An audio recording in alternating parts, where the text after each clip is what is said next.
Hello दोस्तों, welcome to my new blog. आपका मेरे नए ब्लॉग में स्वागत है। तो आज मेरे साथ मौजूद है 2023 में फॉरेस्ट सर्विस में सिलेक्टेड भाई अरविंद जी। तो आज सबसे पहले भाई आपको बहुत बहुत शुभकामनाएं। बहुत बहुत धन्यवाद आपका। तो आपने सबसे पहले तैयारी स्टार्ट सिविल सर्विस की थी या फॉरेस्ट सर्विस की? जी सर, सबसे पहले तो मैंने जो तैयारी की वो सिविल सर्विस की थी। और फिर उसके बाद मुझे कुछ डाउनफॉल मेरी लाइफ में आए। उसके बाद फिर मैंने ये सिविल सर्विस की ओर से ध्यान हटाया और फिर फॉरेस्ट सर्विस की ओर ध्यान लगाया। अच्छा, तो आपने कोचिंग से की थी या सेल्फ स्टडी? ये सर टोटल जो अगर फॉरेस्ट सर्विस की बात करूं तो ये टोटल मेरी सेल्फ स्टडी है। बाकी मैंने मटेरियल मार्केट से खरीद लिया था। अच्छा, तो ऐसे मार्केट में मटेरियल फॉरेस्ट सर्विस के लिए बहुत ज़्यादा कमी है, जी देखा है मैंने। जी तो वो आपने कैसे प्रोवाइड किया? और जी सर, मैंने देखा जाए कि इंदौर में सर एक कोचिंग है दीप श्री करके, और एक ऑनलाइन भी सोर्सेज मिले मुझे। कुछ मेरे दोस्त थे, उन्होंने कुछ हॉर्नबिल क्लासेस की जो कोचिंग थी उसके बारे में बताया कि ये कोचिंग अच्छी है, इसके कुछ नोट्स मिल सकते हैं आप। तो मैंने हॉर्नबिल कोचिंग से भी संपर्क किया और वहां से इसके नोट्स कलेक्ट किए। अच्छा, तो आप शुरू से ही टॉपर थे या यहाँ पर आकर टॉप बने? नहीं सर, अगर देखा जाए कि तो मैंने जो मेरी 12th है या 10th है वहाँ पर भी मेरा अच्छा स्कोर रहा, अच्छी परसेंटेज है। अच्छा। लेकिन अगर मैं टॉपर की बात करूँ तो मैं कभी भी टॉपर नहीं रहा, सेकंड या फर्स्ट आता रहा। देखिए इस तरीके से ओवरऑल क्लासों में रहा मैं, लेकिन मैंने कभी भी टॉप नहीं किया जैसे स्टेट लेवल पर, राज्य लेवल पे। लेकिन यहाँ पर जो अचीवमेंट मिला वो एक अलग ही खुशी दे रहा है, मजा आ रहा है। हाँ। और आपने कॉलेज लाइफ कैसे जी? कॉलेज लाइफ तो मैंने जो मेरे दोस्त थे उनके साथ काफी खुल के जी, जो एक्टिविटी करने चाहिए वो की। जैसे वहाँ पर जो कॉलेज में जो भी फंक्शन होते थे उनमें पार्टिसिपेट किया। मैं एक चीज बताना भी चाहता कि वहाँ पर एक क्विज कंपटीशन हुआ था जब मैं थर्ड ईयर में था, तो वहाँ पर मैं रनर भी रहा था। तो मैंने वहाँ भी पार्टिसिपेट किया। नहीं सर, मैं रेगुलर कॉलेज जाता था। जी सर, रेगुलर कॉलेज जाया करता था और फिर जो टाइम बचता था उसके बीच में मैं तैयारी भी करता था। तो आप प्रॉपर कहाँ से हैं? सर मैं प्रॉपर अभी मध्य प्रदेश के छतरपुर जिले में ग्राम पनौटा से बिलोंग करता हूँ। अच्छा, तो आपने सर सी सेट की तैयारी, ऐसे सिविल सर्विसेज में सी सेट का योगदान नहीं रहता, लेकिन फॉरेस्ट सर्विस में सिविल सेट का वो सी सेट का योगदान रहता है। तो वो आपने किस तरीके से कवर की सी सेट को? जी सर, अगर उसमें देखा जाए तो मेरा पहले से ही साइंस बैकग्राउंड है, मैं इलेक्ट्रिकल इंजीनियरिंग मैंने की है। तो सी सेट में मुझे इतनी तकलीफ नहीं हुई क्योंकि कुछ क्वेश्चन मुझे पहले से आते थे। थोड़ा मैथ वगैरह में थोड़ा प्रॉब्लम थी, लेकिन वो थोड़ा बन गया था। और मैं जो मेरा जनरल नॉलेज वाला जो पहला पेपर है वो काफी अच्छा है, तो मैंने इसका जो बैलेंस सी सेट का है वो उस पेपर में कर लिया था। अच्छा, और हिंदी वगैरह भी आती है उसमें, मैथ वगैरह? हाँ सर, क्योंकि मैं सिविल सर्विस की तैयारी कर रहा हूँ तो आप जानते हो कि उसमें 5वां जो पेपर है वो हिंदी का ही होता है। और उसमें जो सी सेट में जो क्वेश्चन आते हैं हिंदी के, वो या तो एक शब्द आते हैं या पर्यायवाची, तो वो वहां से मुझसे बन गए थे सर। तो आपने इस तैयारी के दौरान किसी टेस्ट सीरीज का उपयोग किया या प्रीवियस क्वेश्चन का योगदान कितना रहा? और आपने ऑब्जेक्ट टाइप क्वेश्चन कहाँ से लिया, क्योंकि बड़े एग्जाम की तरह ऑब्जेक्ट टाइप कुछ पेपर होता है सर इसके लिए मैं तहे दिल से सर जो हॉर्नबिल क्लासेस है उसका मैं शुक्रगुजार हूँ, क्योंकि जो उसकी पुरानी जो टेस्ट सीरीज थी या जो प्रीवियस ईयर के क्वेश्चन थे वो उन्होंने सर ने मुझे अनूप सर ने प्रोवाइड करवाए, और वहीं से मैंने जो प्रीवियस ईयर के क्वेश्चन एक डेली रूटीन में लगाए। फॉरेस्ट्री वगैरह के क्वेश्चन ऐसे कुछ वहीं से लगाए? ऐसे कुछ लोग बताते हैं साइंस के लिए ऐसे 12th 11 12th की बुकें ही पढ़ते हैं, क्या वो भी आपने? सर यदि अगर देखा जाए कि आपके पास टाइम ड्यूरेशन काफी लंबा है कि एग्जाम एक पर्टिकुलर टाइम के बाद है, तो आप पढ़ सकते हैं कि एनसीईआरटी बुक्स, क्योंकि वो बुक्स काफी स्टैंडर्ड है और उसमें काफी अच्छी चीजें मिलती हैं। अच्छा, लेकिन यदि आपके पास टाइम लिमिटेड है तो आपको मैं मानता हूँ कि आपको ट्यूशन से ये जो फिजिक्स केमिस्ट्री बायोलॉजी है उससे ही तैयार करना चाहिए। आपने तो ग्रेजुएशन में क्या किया था आपने? सर मेरे ग्रेजुएशन इलेक्ट्रिकल इंजीनियरिंग है। अच्छा, आपने जी। तो आपका ये अटेम्प्ट कौन सा है सर? सर ये मेरा अगर फॉरेस्ट का देखा जाए तो ये पहला ही अटेम्प्ट है, और यदि सिविल सर्विस का है तो 2024 में मैंने 7वां अटेम्प्ट लिखा है मेंस का। तो आपका विचार कैसे बना किस तरफ रुझान कर लिया जाए? सर क्योंकि इसका जो रुझान है, इसका रुझान 2021 और 22 जब मैंने मेंस लिखी सिविल सर्विस की तो उसमें काफी मुझे निराशा हुई, क्योंकि मैंने तैयारी काफी अच्छे से की थी, काफी मेहनत भी की, लेकिन मेंस नहीं मिला मुझे, मेरा क्वालिफाई नहीं हुआ। तो मेरे जो पिताजी उन्होंने भी कहा कि क्यों एक ही चीज को पकड़े हुए, कुछ छोड़ना चाहिए, बदलाव करना चाहिए। और तभी ईश्वर की भी इच्छा थी कि ये वैकेंसी आ गई फॉरेस्ट की, और मैं फिर इसमें शिफ्ट हो गया। और इसमें जो फॉरेस्ट में जो मेरा जाने का जो मतलब एक नजरिया बदला उसमें मेरे जो दोस्त हैं जिसका मैं नाम लेना चाहता हूँ, जैसे अक्षय चौधरी है, जयंत पाल है, या जय कुमार है, या अंकुश केम है, इन लोगों ने काफ़ी मदद की कि तुझको तेरा MCQ जो है वो अच्छा है, तो तुझे ये चीज़ें करनी चाहिए, उसमें शायद तुझे सक्सेस जल्दी मिल जाएगी। तो मैं उनका तहे दिल से शुक्रगुजार हूँ दोस्तों का। तो आपने तैयारी कौन सी कोचिंग से स्टार्ट की थी शुरू में, जब सिविल सर्विस की कोचिंग की थी तो? हाँ सर, तब मैंने सर कौटल एकेडमी जो ग्वालियर में नई ब्रांच खुली थी उसी से की थी। अच्छा, तो आपका फैमिली बैकग्राउंड कैसा रहा तैयारी के दौरान? सर मेरी मेरा फैमिली का बहुत ज़्यादा वो रहता है सर। जी सर, जो मेरे पिताजी हैं वो अभी पन्ना टाइगर रिजर्व में बनपाल के पद पर पदस्थ है, और उनका सर काफ़ी सपोर्टिव रहा मेरे लिए। वो अगर कभी भी मुझे असफलता मिलती थी तो वो तो एक नेचर है माता पिता का, डांटना थोड़ी और डांट देना फिर प्यार करना, तो उनका कभी भी मुझे ऐसा नहीं लगा कि उनका मेरे प्रति एक वो होता है ना कि लगाव घट गया हो जब मुझे असफलता मिल रही थी, वो बना रहा बरहमेश। तो ये मेरा एक मोटिवेशन भी था। कभी आपको खुद को डिमोटिवेट हुआ कि घर वाले तो सपोर्ट में अपने, लेकिन अपन को डिमोटिवेट हो गए हो कि नहीं यार बहुत टाइम हो गया, अपन को ऐसा लगा कभी आपको? जी सर, मैं बता रहा हूँ कि जो जब 2021 और 22 का जो मेंस मेरा नहीं हुआ तो वहाँ पर मेरा काफ़ी डिमोटिवेशन हुआ, मैं बहुत ज़्यादा, मतलब मैं रो रहा हूँ रूम में बैठ के कि भगवान मेरे साथ ये क्यों कर रहा है, मेरा निकलना चाहिए, मैं इतनी मेहनत कर रहा हूँ, हार्ड वर्किंग पूरी तरीके से सब चीज़ मैंने छोड़ दी। तो तब मैंने देखा कि हाँ थोड़ा मैं ज़्यादा नकारात्मक हुआ था, लेकिन फिर मैंने पुश किया क्योंकि मेरे पिता ने ये कहा था मुझसे एक बार बात करते हुए एक जनरली फॉर्म में कि यदि तेरी जॉब जिस दिन लग गई या तू सिलेक्ट हो गया तो हम शायद 5 से 6 या 10 साल तक ज़्यादा जिएंगे। तो ये बात मुझे अभी भी याद है और ये बात ही मेरा मोटिवेशन था, कभी मुझे कोई वीडियो देखने की जरूरत नहीं, क्योंकि जब मेरे पिता क्योंकि जब मेरे माता पिता मुझसे ये कह रहे कि तेरी जॉब लगने से हमारी उम्र बढ़ सकती है, तो उससे बड़ा मेरे लिए कोई मोटिवेशन नहीं था। सही बात, फिर कोई जरूरत जी सर। तो आपने कितने घंटे स्टडी की फॉरेस्ट की तैयारी की? सर यदि इसका देखा जाए फॉरेस्ट सर्विस के लिए तो कोई मैंने इतना हार्ड वर्क नहीं किया, मैंने जनरली 1 से 1.5 महीने तैयारी की, क्योंकि ऑलरेडी मेरा जो उसमें जो अदर यूनिट रहती हैं वो पहले से मैं पढ़ चुका था, और फॉरेस्ट का अगर कोई स्टूडेंट नया है तो फॉरेस्ट की जो यूनिट है 4 से 5 वो 1 से 1.5 महीने में आराम से कर सकता है। मतलब ज्यादा बिना संघर्ष के आप टॉपर बन गए, ये बहुत बड़ी हाँ ये मतलब टॉपर बनना भी एक बड़ी बात है कि सर मैंने ये कभी भी नहीं सोचा था कि मैं टॉपर बनूंगा, वो तो बस ईश्वर की और माता पिता की आशीर्वाद और मित्रों का एक सही गाइडेंस। तो आप कितने घंटे पढ़ाई करते थे वैसे दिन भर में? यदि मैं अपना जो टाइम पीरियड बताऊं तो मैंने एक रेगुलर 8 से 9 घंटे पढ़ाई की है डेली। और आपने इंटरव्यू में कितना बड़ा योगदान है इसका इंटरव्यू में काफ़ी बड़ा योगदान है, क्योंकि जो नॉलेज है वो कहीं ना कहीं आपको इंटरव्यू में एक कॉन्फिडेंस देती है। यदि आपके पास नॉलेज पहले से बैकअप है तो आप इंटरव्यू में एक सकारात्मक रूप से जाओगे, और वहाँ पर आपको जो नर्वस रहती है वो नहीं होगी, और आप एक अच्छे कैंडिडेट साबित हो सकते हो। और अपन बाहर मॉक टेस्ट देते हैं जाके कोचिंगों पर, तो उनका फायदा मिलता है या नहीं मिलता है? जी बिल्कुल सर, इनका मैं आपसे शेयर करना चाहता हूँ कि जितने भी मॉक्स मैंने दिए मुझे तो उसका 100% मुझे फायदा हुआ है, क्योंकि मैं जब यहाँ आया था तो मुझे बोलना भी नहीं आता था कि कैसे बोलना है, तो मॉक ने मुझे काफ़ी मदद की है। ऐसे कोई नया स्टूडेंट है और वो तैयारी कर रहा है, तो फॉरेस्ट की तरफ रुझान उसको पहले करना चाहिए या सिविल सर्विस में जाना चाहिए?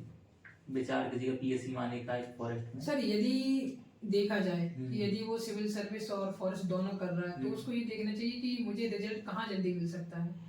यदि उसको रिजल्ट फॉरेस्ट में जल्दी मिल सकता है तो उसे सिलेबस रखना चाहिए सामने, इसका सिलेबस वो कम समय में जल्दी कर सकता है, तो उस हिसाब से उसे डिसीजन देना चाहिए। और एक चीज और रहती है, ऐसे आप बता रहे हैं आपका 7वां अटेम्प्ट आपने दिया, ऐसे बहुत से लोग हैं 4-5 अटेम्प्ट दे 7वां अटेम्प्ट आपकी तरह, तो लोगों को दूसरा भी पॉइंट भी रखना चाहिए। ऐसे कोई आप फॉरेस्ट में आए असिस्टेंट प्रोफेसर के लिए या किसी अन्य फील्ड में, तो नेट वगैरह करनी चाहिए या एक ही फील्ड में लगे जाना चाहिए?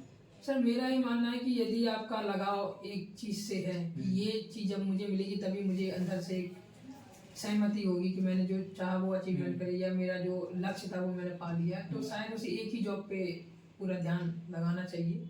और यदि उसे लग रहा है कि नहीं मुझे पहले बैकअप चाहिए तो शायद उसे भी ट्राई करते रहना चाहिए, लेकिन मुझे नहीं लगा कि मुझे किसी और मतलब और जॉब में जाकर मुझे सेटिस्फाई मिलेगा, तो मैंने उसी में मैं कंटिन्यूस आपने सिविल का फॉरेस्ट पे हो गया तैयार, जी उसमें दिया आपने समय। तो सिलेक्शन जो आपका हुआ तो सबसे पहले किसको बताया था? क्योंकि दोस्तों में जब फर्स्ट रैंक आपकी आई तो दोस्तों को पता चल ही जाता है वो जी, सब जी, रिजल्ट आया तो जी। नहीं, घर में किसको बताया था सर आपने? सबसे पहले मैंने जो कॉल किया वो अपने पिताजी को किया सबसे पहला। उनका तो कैसा रिएक्शन? उनका रिएक्शन बहुत, जब वो बोले कि शानदार बेटा, तूने बहुत बड़ा काम कर दिया मेरे लिए, मतलब तो ये थोड़ा एक भावुक पल था मेरे लिए। और घर वालों की? हाँ, घर वालों की मेरी माता जी बहुत खुश हैं, मेरी जो दीदी है मुझसे बड़ी, वो भाई मेरे भैया बहुत खुश हैं, सभी मेरा फैमिली बहुत अभी इंजॉय कर रहे हैं इस तो अभी moment आप को। घर जा चुके हैं, घूम के आ गए या अभी नहीं? सर अभी तो मैं इंदौर में ही हूँ, अभी जाऊँगा लेकिन। आपने इंदौर आके तैयारी की, क्या व्यक्ति घर से भी तैयारी कर सकता है? जी सर, मैं इसके लिए आपको बिल्कुल सर, आपकी जो वीडियो है, आपका जो चैनल, उसके माध्यम से ये बताना चाह रहा हूँ कि जो भी स्टूडेंट घर में रह के तैयारी कर सकते हैं, बिल्कुल कर सकते हैं, उसमें कोई किसी भी बात का संदेह नहीं है। क्योंकि आजकल जो टेक्नोलॉजी है, आज जैसे चैट जीपीटी है, वो मैंने बहुत इस्तेमाल किया, मेल्स हो या किसी भी चीज़ को सर्च करने के लिए तुरंत ही चीज़ें वो उसमें डालो और वो एक फॉर्मेट में बना के दे देता है आपको चैट जीपीटी। और सोशल मीडिया बहुत ही एक अच्छा प्लेटफॉर्म है जो इकोनॉमी रूप से अगर जो बच्चे वो कमजोर हैं उनके लिए, क्योंकि टेलीग्राम पे हम वो सारे जो नोट्स हैं बहुत जल्दी ही उपलब्ध हो जाते हैं। तो मैं मानता हूँ कि आप सेल्फ स्टडी घर पे रहकर अच्छे से कर सकते हैं, बस आपका संयम हो, धैर्य हो और एक लगन हो आप में किसी चीज़ को प्राप्त करने की। पढ़ाई में आर्थिक स्थिति का कोई रोल है या नहीं? क्योंकि जी आज के सर। समय मुझे लगता है बहुत बड़ा रोल है। आपने टॉप किया, आप यहाँ तक सिलेक्ट हुए, तो आपको क्या लगता है रोल है या नहीं? जी सर, यदि देखा जाए कि आर्थिक स्थिति का रोल पढ़ाई में रहता तो है, लेकिन मैंने ऐसे कई एग्जाम्पल देखे कि जिन्होंने आर्थिक स्थिति को हराकर अपना मुकाम पाया है। क्योंकि जब आप किसी चीज़ को करने के लिए बिल्कुल दृढ़ संकल्प हो जाते हैं तो वो आपको चीज़ मिल जाती है। क्योंकि जब आपको पता है कि मुझे पाना है तो फिर ईश्वर भी आपके साथ खड़ा रहता है कहीं वो ना तो सही कहीं। बात है। जी सर, तो मैं मानता हूँ कि हाँ, आर्थिक स्थिति कहीं ना कहीं आपको पीछे ढकेलेगी कि आप ये मत कीजिए जो आपको पाना है, लेकिन आपको डटे रहना है, हल उसका जरूर निकलेगा। अब ऐसे अभी प्री का एग्जाम है 16 फरवरी को अपना, जी। तो प्री के लिए भी नहीं निकल रही तैयारी, 1 नंबर 2 नंबर से रुक रही है, तो वो कारण क्या हो रह सकते हैं और किस तरीके से अपने आप को इम्प्रूव करें कि प्री को क्वालिफाई करते हैं, जो आप इतनी बार मेहनत दे चुके हैं आप? सर इसके लिए मैं आपको बताना चाहता हूँ कि जितने भी बच्चे अभी 16 फरवरी को जो प्रीलिम्स देने वाले हैं, उनके लिए सबसे पहले तो जो जिस दिन भी पेपर हो उस दिन अपने आप पर खुद पर विश्वास रखें और चिल रहें। किसी भी प्रकार का उनमें डर नहीं होना चाहिए कि ये प्रीलिम्स है, नहीं निकलेगा तो क्या होगा। क्योंकि बच्चा कहीं ना कहीं जब वो प्रीलिम्स देने जाता है या पेपर देने जाता है तो वो अपने अंदर एक डर बना लेता है कि ये नहीं निकलेगा तो क्या होगा। कुछ नहीं होगा भाई, आपको बस पढ़ना है, एग्जाम देना, नहीं होगा तो दोबारा ट्राई करेंगे और क्या, उसमें कोई भी समस्या नहीं है मेरे मानने में। नहीं, फिर किस तरीके से पढ़ाई करनी चाहिए फिर भी? क्योंकि 1-2 नंबर से रवा रह रहे हैं, 3-4 बार हो चुका, तो ऐसा क्या करना चाहिए जिससे स्पेशल कट ऑफ से ऊपर निकले? इसके लिए सर हम जो प्रीवियस ईयर क्वेश्चन होते हैं उनको लगा सकते हैं। और इसके लिए सर मैं जो एक बात पर बहुत जोर देना चाहूँ वो जोर है सर एमपी। यदि आपके एमपी के क्वेश्चन गलत नहीं होंगे तो मैं मानता हूँ आपका प्री कभी नहीं खुलेगा। क्योंकि एमपी का पेटी जो पेपर में है तो 35 से 40 नंबर का रहता है। और मैं खुद ही जब पेपर दे के आता था तो मैं एमपी में बहुत कम गलत करता था। तो मुझे लगता है कि बच्चों का जो ना होने का एक कारण है वो एमपी है। कहीं ना कहीं वो एमपी को बहुत ही हल्के में लेते हैं, तो इसकी फिर भरपाई उनको सिलेक्शन ना होने से भरना पड़ती है। तो मैं मानता हूँ कि एमपी अच्छे से मजबूत करें और वो प्रैक्टिस करें। और एक चीज़ और मैं बताना चाहता हूँ, बच्चे क्या करते हैं कि ऑफलाइन की जगह वो ऑनलाइन ज़्यादा टेस्ट सीरीज को लेना पसंद करते हैं, जो कहीं ना कहीं इतना फायदेमंद नहीं होता है ऑफलाइन की वजह से। क्योंकि जब आप एक हॉल में जाओगे, चल के जाओगे, टाइम इन्वेस्ट करोगे तो आपको उससे कई चीज़ें सीखने को मिलेगी। तो मैं ऑफलाइन टेस्ट सीरीज को महत्व दूंगा ताकि आप एक निरंतर टेस्ट सीरीज लगाते रहें, प्रीवियस ईयर के क्वेश्चन देखें और एमपी को अच्छा करें। और करंट अफेयर को भी आपको अच्छा करना पड़ेगा, क्योंकि कई बच्चे करंट अफेयर को बहुत ही सावधान वे में हल्के में ले लेते हैं। हाँ जी सर। तो आप न्यूज़पेपर का डेली अध्ययन करते थे करंट के लिए या एग्जाम टाइम पे पढ़ते थे? जी सर, यदि आपके पास टाइम है, आप पढ़ रहे हैं, तो आपकी जो सोचने की क्षमता है तो वो भी बढ़ती है। क्योंकि न्यूज़पेपर का मतलब आपका सिर्फ ये नहीं है कि आप सिर्फ उससे करंट अफेयर ही पढ़ेंगे, आप बहुत सारी चीजों में सोचेंगे। सामाजिक मुद्दे ज्ञान है, महिला की क्या स्थिति है, कैसे उस पे आजकल कहाँ वो पहुंच रही है, महिला के बारे में समाज का क्या नजरिया है, संसद में क्या चल रहा है, देश विदेश में क्या चल रहा है। तो आपकी ये जब ये नॉलेज बढ़ती है तो ये कहीं ना कहीं आपको पेपर में मदद करती है। तो मैं डेली तो नहीं, कभी कभी मैंने दैनिक भास्कर को एक टाइम पे डेली पढ़ा, लेकिन फिर अगर टाइम नहीं है मेरे पास तो फिर मैं जो वीडियो आते थे करंट अफेयर के, जैसे मैं बताना चाहूंगा कि उत्कर्ष का एक चैनल था कुमार गौरव सर चलाते हैं, तो मैं उनका वीडियो देखता था। कुछ स्पीडी के वीडियो डले रहते थे तो उसके देखता था, तो करंट अफेयर उससे मैं तैयार कर लेता था। न्यूज पेपर का इतना जी पढ़ना जरूरी है, टाइम पढ़ना हो जरूरी है। आपके यदि आपके पास टाइम है तो आप बिल्कुल डेली पढ़िए, वो आपके लिए बहुत फायदेमंद होगा। एग्जाम टाइम पर टेस्ट सीरीज का प्री के लिए योगदान है कि नहीं? क्योंकि टेस्ट सीरीज अपन लगा लेते हैं लेकिन टेस्ट में यूनिट वाइज वो टेस्ट लेते हैं, फिर अपन उसमें लगे रहते हैं। अपन जो पढ़ने का प्रयास करते हैं और एक्चुअल में हफ्ते में 3 टेस्ट रख दिए, 2 टेस्ट रख दिए, तो उनकी प्रॉपर मेरे अकॉर्डिंग तैयारी नहीं हो पाती। क्या आप टॉपर हैं तो आप बता सकते हैं कि सही है कि नहीं? जी सर, मैं ये मानता हूँ कि टेस्ट सीरीज कहीं ना कहीं आपको एक अच्छा मतलब कैंडिडेट बनाने में मदद करती है। आपको मैं मानता हूँ कि आप एक टाइम एक लिमिटेड होता है, फिर टेस्ट आ जाएगा आपका जब तक सिलेबस कंप्लीट होगा, लेकिन आपको इन चीज़ों से डरना नहीं है। आपका सिलेबस कंप्लीट अंत तक हो जाएगा, लेकिन आप टेस्ट देते रहोगे तो आपको पता चलता रहेगा कि मैं कहाँ हूँ और कौन से टॉपिक मेरे ज़्यादा वीक है, जहाँ से मैं हर बार गलती कर रहा हूँ। टेस्ट सीरीज इसलिए ज़रूरी है।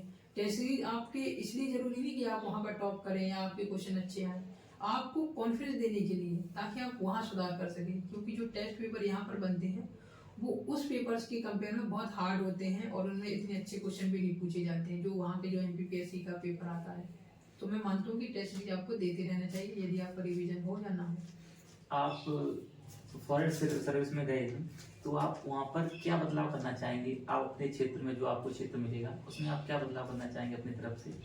सर उसमें जो मैं बदलाव चाहता हूँ वो सबसे पहले तो जो जिस तरीके से जो क्लाइमेट चेंज हो रहा है मैं इसमें योगदान देना चाहूँगा। और जो किलिंग होती है या हम जानते हैं कि जो पशुओं को कहीं कहीं अवैध शिकार होता है, इसमें मैं अपना योगदान दूँ ताकि ये कम से कम इनकी जनसंख्या घटे और इनका जो एक बायोडाइवर्सिटी है वो भी बढ़े। और क्योंकि मानव और पर्यावरण का जब संतुलन बना रहेगा तभी हम एक लंबी लाइफ जी सकेंगे अच्छे से। तो मैं पर्यावरण को बचाने में अपना जो भी मुझसे बनेगा कोई योगदान दूंगा। तो आप सिविल सर्विस की तैयारी कंटिन्यू रखेंगे? जी सर, अभी तो मेरा जो लक्ष्य है वो सर या तो डिप्टी कलेक्टर बनना या फिर ACF, तो मैं अभी जारी रखूंगा अपनी पढ़ाई। अच्छा, तो सर आपका बहुत बहुत धन्यवाद। Sir thank you sir. Thank you sir. तो सर आपने मेंस की तैयारी किस प्रकार की और कैसी यूनिटों में पढ़ाई की आपने और किन बुकों का सहारा लिया आपने? थोड़ा सर इसके लिए अगर देखा जाए कि मेंस की जो बुक्स मैंने ली उसमें सर NCERT को कुछ रेफर किया था मैंने, और कुछ एक परीक्षा वाणी करके बुक आती है तो मैंने उनको भी पढ़ा था। और फॉरेस्ट्री के तो जो नोट्स थे मेरे जो हॉर्नबिल के थे उन्हीं को मैंने पढ़ा था पूरी तरीके से, अच्छे तरीके से रीड लिया था 3-4 बार। और जो मेरे पहले से जो नोट्स बने थे जिसमें मैंने उसमें कुछ टॉपिक होते मध्य प्रदेश के 5 यूनिट रहती है, तो उससे मैंने MP के जो परीक्षा डाल होती है उसको पढ़ा था। और करंट अफेयर के लिए एक बुक आती है तत्ववान करके MP के लिए, और ओवरऑल के लिए आती है स्पीडी, उसको मैंने पढ़ा था।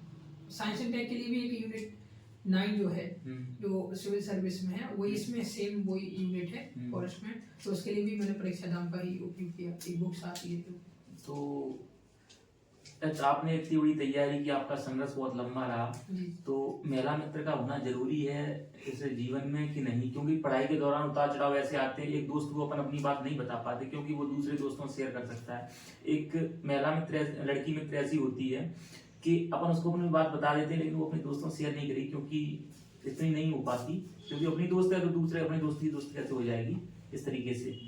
सर मैं अगर देखा जाए कि महिला मित्र का जैसे आपने क्वेश्चन पूछा, तो आज की जो जनरेशन है वो इस डायरेक्शन में काफी इन्वॉल्व है, लेकिन मैं ये मानता हूँ कि महिला मित्र होना जरूरी तो है लेकिन इतना कंपलसरी भी नहीं है। लेकिन यदि आप दोनों चीजों को बैलेंस कर पा रहे हैं, अपनी स्टडी को और शायद जो आपकी फीमेल जो मित्र है और उन दोनों का जो समय है उसको आप बैलेंस कर पा रहे हैं तो शायद सही रहेगा। क्योंकि कभी कभी अपनी जिंदगी में भी बहुत सारे उतार चढ़ाव आते हैं, तो अपन जब एक मेल से या हमारा जो मित्र है उनसे अच्छे से साझा नहीं कर सकते जितना कि एक फीमेल से कर सकते हैं, और शायद वो हमारा जो दुख दर्द है वो समझ भी सकती है, जो फ्रेंड वगैरह होते हैं तो उनसे अच्छे से साझा कर सकते हैं। तो इसका मेरा सिर्फ मानना है कि आप जिस उद्देश्य के लिए यहाँ इंदौर या किसी भी शहर में जा रहे हो, क्योंकि आपका मकसद क्या है, आपके माता पिता की खुशियों को पूरा करना और उनके जो सपने हैं उनको पूरा करना, या जो पढ़ाई करने जो आप आए हो, जो लक्ष्य बनने, या कोई डीसी बनने आता है तो कोई नायब तहसीलदार, तो जो वो बनने आए उसको प्रायोरिटी पहले पे दे, फिर जो आपकी फीमेल गर्लफ्रेंड है उसको दे। क्योंकि पहला गोल, यदि आपने लक्ष्य पा लिया तो कहीं ना कहीं लड़की भी मिल जाएगी, परिवार भी आपका खुश रहेगा और समाज में आपका एक रुतबा अलग होगा। नहीं, लड़की तो मिल जाएगी, लेकिन जब पढ़ाई के दौरान ऐसा लगता है कि अकेलापन महसूस होता है, ऐसे अपने दोस्त हैं वो साथ में उनकी मित्र हैं, तो अपन को भी ऐसा लगता है कि अपनी होनी चाहिए, तो वो जरूरी आप टॉपर बने, आपने बनाई या नहीं बनाई मेरा मित्र?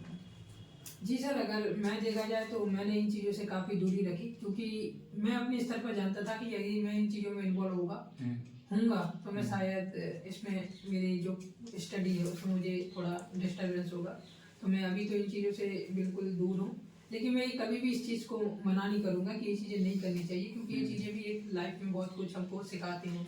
क्योंकि यहीं से चीज सीखते हैं, जब पहले मेला में लड़की अपनी दोस्त होगी तो अपनी लाइफ को अपन अच्छे से समझ सकते हैं, क्योंकि पहले अपन किसी के साथ समय दे सकेंगे, बिता चुके होते हैं, क्योंकि दोस्त के रूप में एक बहुत बड़ा वो होता है। और सर इसमें ये भी होती है कि यदि आप किसी अलग जेंडर से बात कर रहे हैं तो आपका बात करने का तरीका, उसके इमोशंस और वो किस तरीके से अपनी प्रॉब्लम शेयर करते हैं एक अलग जेंडर को, ये चीज़ें भी हमको समझ में आती हैं। और दूसरी चीज़ सर, जैसा विकास सर को मैं काफ़ी, जो विकास सर हैं दिव्य, उनको मैं काफ़ी फॉलो करता हूँ। उनकी जो बातें हैं कि जो स्टूडेंट है उसकी लाइफ में 1-2 ब्रेकअप होना जरूरी है, तो मैं भी मानता हूँ कि कहीं ना कहीं ये चीज़ें अच्छी भी हैं, क्योंकि जब ये चीज़ें हो जाती हैं तो इंसान बहुत समझदार, मैच्योर हो जाता है। तो ये होना शायद मेरे जहन से, या मैंने जो विकास सर को फॉलो किया है उनकी बातों को मैं सुनता हूँ, तो मैं मानता हूँ कि होना जरूरी है।